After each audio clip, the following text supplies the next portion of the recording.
talked about it briefly. Let me expand on it a little bit more. I am a big believer in strength training.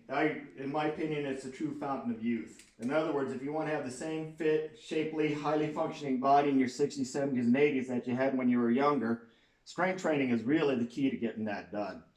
And the reason why I believe that is because the average person will lose about half a pound of muscle a year from age 17 and 18 on up through the rest of their lives. Even people that are active, that do a lot of cardio, will still see that loss of muscle mass.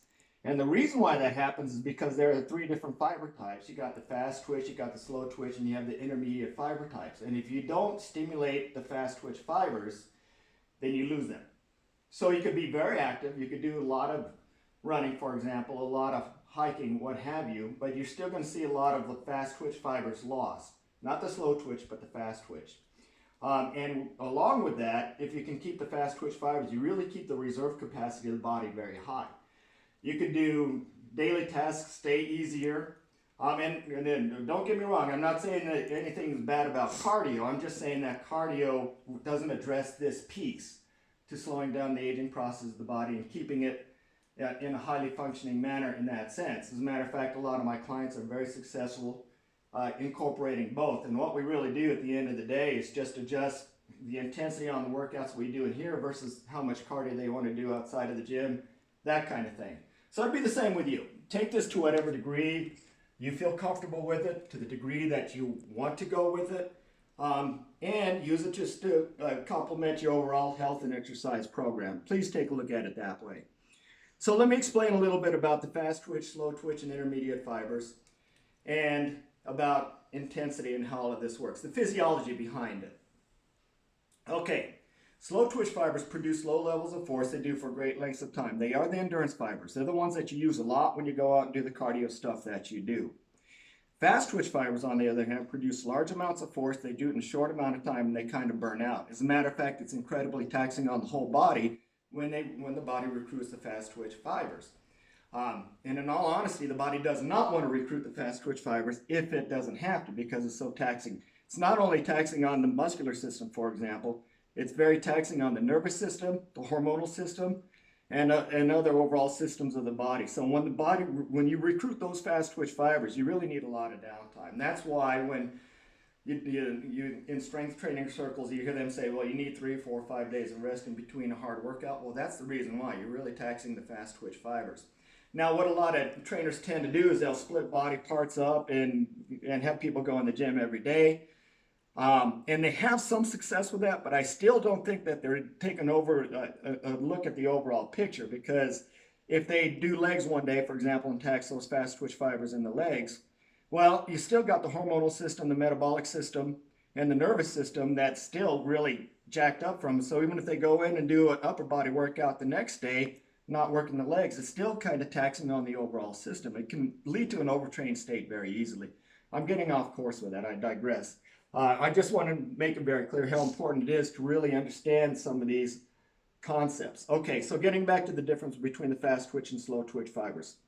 Now, here's the thing. You can train the slow twitch fibers all you want, but if you want to see more tone, more definition, more shape, more strength, more stability in the joints, you have to work those fast twitch fibers. It's a critical piece to do that. That's why everything that we do in the gym here is focusing on getting to those fast twitch fibers throughout the whole body. Okay? The more stimulus we give them, the stronger they get. The stronger they get, the more support you get throughout the whole body. Better injury prevention you would have. Those kind of things. Okay, so understanding that, well, let me explain the intermediate fibers too, one more thing. The intermediate fibers are the fibers that have characteristics of both fast twitch and slow twitch fibers.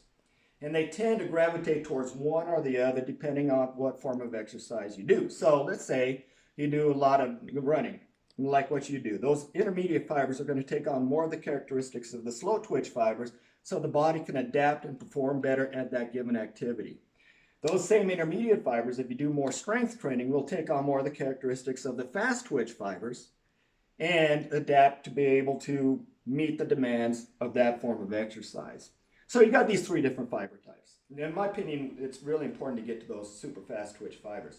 So that leads to the other point that I want to talk about, and these are three physiological concepts. One is known as the all or none principle.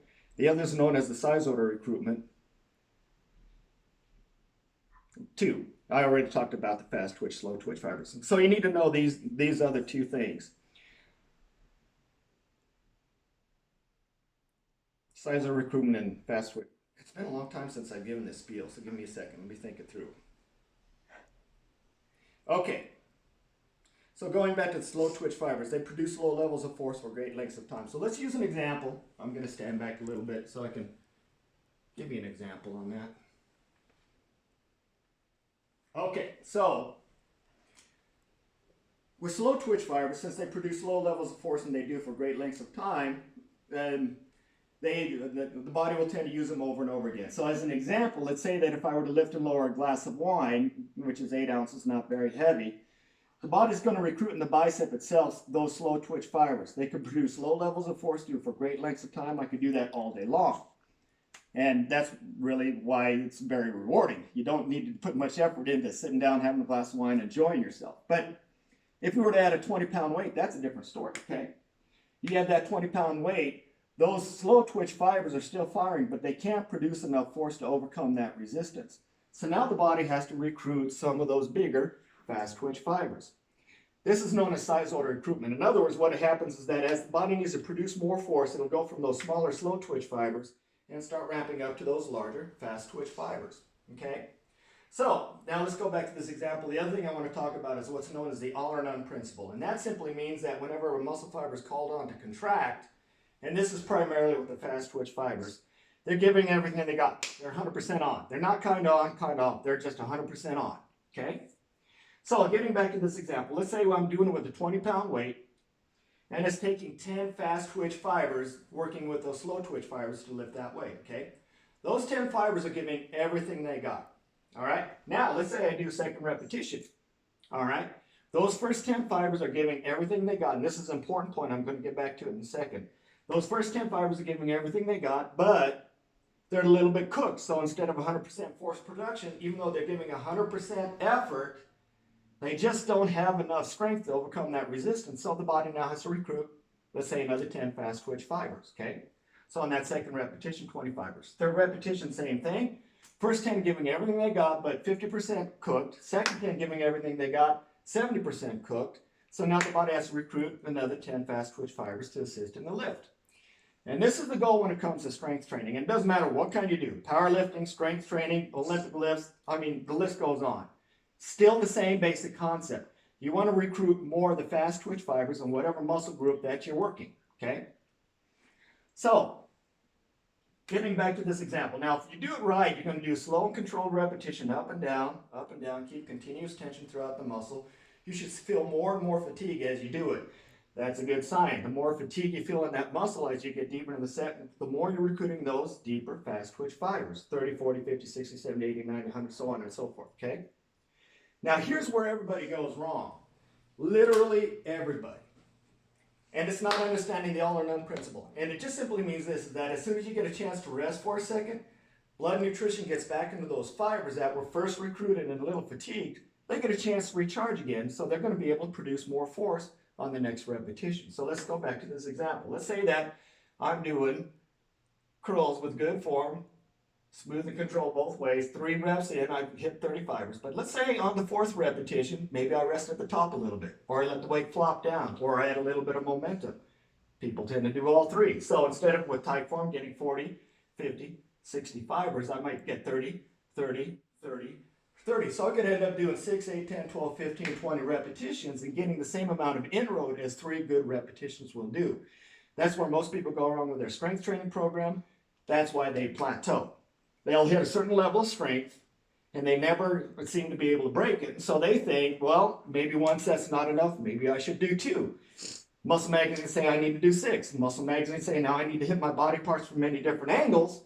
And the next thing you know, you're doing 20 sets. But to be able to get through 20 sets on a body part, you have to lower the intensity of all those sets to be able to get through it. That's not the key. What's important is intensity far more than it is volume. You really just want to challenge those fast twitch fibers. You want to shock.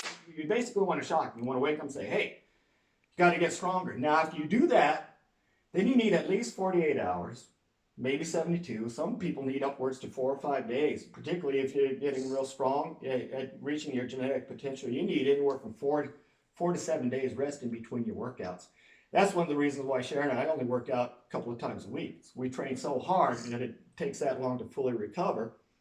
And so we don't need very much overall exercise to maintain that level of strength. So anyway, that's what you want to do. You want to stimulate the body, get out of the gym, let the body rest and recover from that shock, and get a little stronger again. So if you do it right,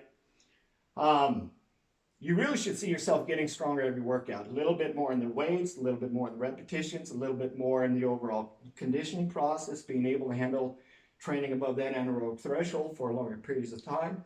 And if you do that for a couple months, you'll notice a big difference in a lot of the cardio stuff you'll have. You'll have a reserve capacity that you probably haven't experienced in a while. But anyway, that's kind of it in a nutshell. Any questions? No, I'm pretty sure I've lost most of my fast twitch muscle. But, you know, when I run anymore, I'm running in slow motion. Yeah. Really slow down a lot. Yeah. Yeah, I run, but I don't run. I more like jog. Yeah. Running. Yeah. Well, I think this can really help bring back some of that spring in your step. Just get some of those fast twitch fibers back. What about your joints? Your knees, your shoulders, or your back? Do you have any problems with that? Just one bad knee from the knee injury, but it hasn't gotten any worse. Okay. But it does kind of flare up after I run. Yeah. But it's not a big enough deal to.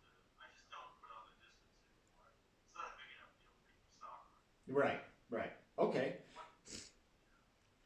All right. What about you, Julie? Left knee. Okay. She's got like a cartilage.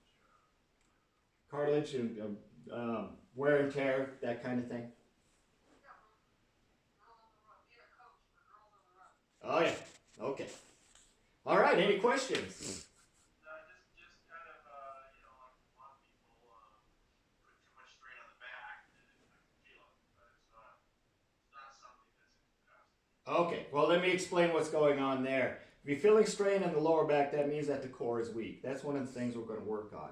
You develop a stronger core, you get a lot of support in the lower back. And really, you having strain in the lower back is not necessarily a bad thing. It just means that you're fatigued and that what you're doing, you should stop. It's going to be the same thing when we do the core exercises. For the most part, I'm going to have you go and do a certain amount of repetitions, or until you start feeling it in your back. In your lower back, we'll stop the exercise for that core at that point.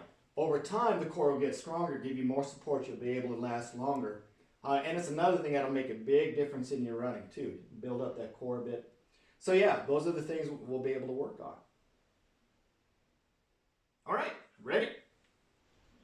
Let's start with a lunge. Okay, here's how I want to see you guys do it. Both at the same time, so stand up. Most of the exercise we're going to do today is going to be without the weights. I just want to get some basic movements, some basic strength training, get a feel for the tempo, how I want to see it done. And just get your body used to doing something like this. Because it will most likely be a very different experience.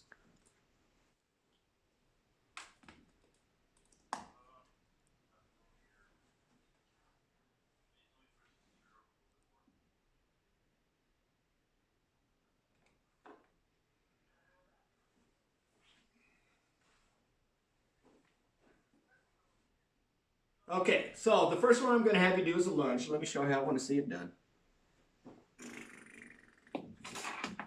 Ah. Ah. There we go. That should do it. Remember that little box? Perfect.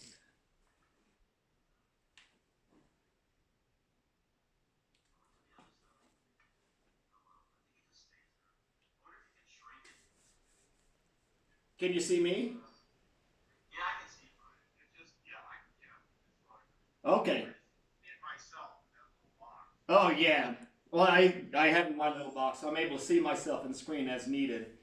So yeah, I see you guys fine. If that's a concern, you're good. All right, so let me show you real quick how I want to see it done. You're going to have a fairly wide stance, one foot in front of the other. You're going to be on the ball of the back foot, slight bend in that front leg, leaning slightly forward. So this is going to be the starting position. Now I want you to go down slow and controlled and back up slow and controlled. So it'll, without locking at the top or without rocking back. So it'll be just like this. Slowly down to here, and slowly back up to here, and then back down again. Okay? Get that back knee as low to the ground as you possibly can before you go up. You're leaning back, Holland. When you come up, you're leaning back like this. Don't do that. Keep that continuous tension on that front leg. There you go. That's it. Slowly. You're leaning back again, Holland. Good. Now back up to right there. All right, give me 3 more, and then we'll switch sides.